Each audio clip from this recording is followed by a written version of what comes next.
Երևանի քրեական դատարանը նախագահող դատավոր Արտակ Կարապետյան Սամվել Կարապետյանի նկատմամբ որպես խափանման միջոց կիրառեց 2 ամսով կալանքը։ Կարապետյանի պաշտպան Ռուբեն Հակոբյանը մամուլին հայտնել է, որ հիմնավոր կասկածը դատարանը գտել է, որ առկա է։ Քննիչը 3 հիմքեր ներկայացրել՝ փախուստի դիմելու, թաքնվելու հավանականություն, հանցանք կատարելու հավանականություն եւ քննությանը խոչընդոտելու հավանականություն։ Դատարանը 2 հիմքն է գտել, որ առկա է տվյալ փուլում՝ թաքնվելը եւ քննությանը խոչընդոտելը։ Եվրոմեդիա 24-ի հետ զրույցում պաշտպան Ռուբեն Հակոբյանը հայտնեց, որ իրենք դատարանի որոշումն արդեն բողոքարկել են։ Դատարանի որոշումը նույն օր արձերը ստացել ենք, դատարանի որոշման դեմ 3 ներկայացրել ենք հատուկ վերանայման բողոք վերաքննիչ քրեական դատարան։ Իսկ ընթացքում այլ խափանման միջոցի հարց կիրառվել է բացառությամբ կալանքի։ Դատարանում մեր կողմից միջնորդության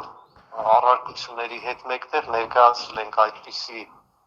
դիրքորոշում, դատարանը իր դատական ակտում գտել է, որ այս փուլում միայն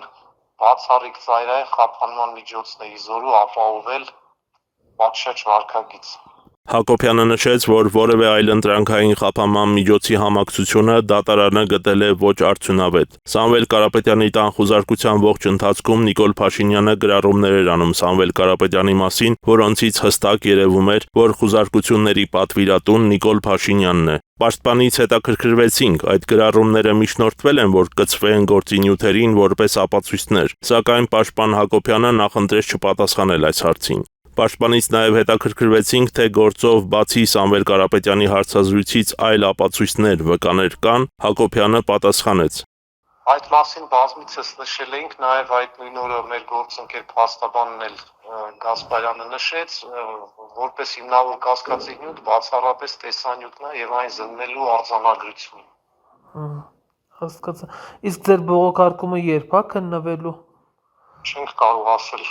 3 ենք ներկայացրել, ժամկետը չենք կարող ասել։ Նշենք, որ ավելի վաղ պաշտպանն ասել էր, որ Սամվել Կարապետյանի հարցազրույցում հնչեցրած միտքը, թե եկեղեցու պաշտպանությանը մենք մեր ձևով կմասնակցենք, Կարապետյանը դատարանում բացատրել է հետևյալ կերպ, որ ինքը խռովարար չէ, պառակտող չէ, զավթելու կոչ չի արել, ինչպես մեղադրող կողմն է ներկայացնում։ Ասել է, ինձ համար տհաճ է, որ հայ եկեղեցու վրա տարբեր ոտնձգություններ են տեղի ունենում, դրսում էլ դա հաճելի չէ։ Ամեն ինչ պետք է անեի, որ այդ իրավիճակը հանդարտեցնեի, հաշտեցնեի այդ ոճի մեջ։ Կորյուն Սիմոնյան, Արամ Սարգսյան, Համլետ Սմոյան, Եվրոմեդիա 24։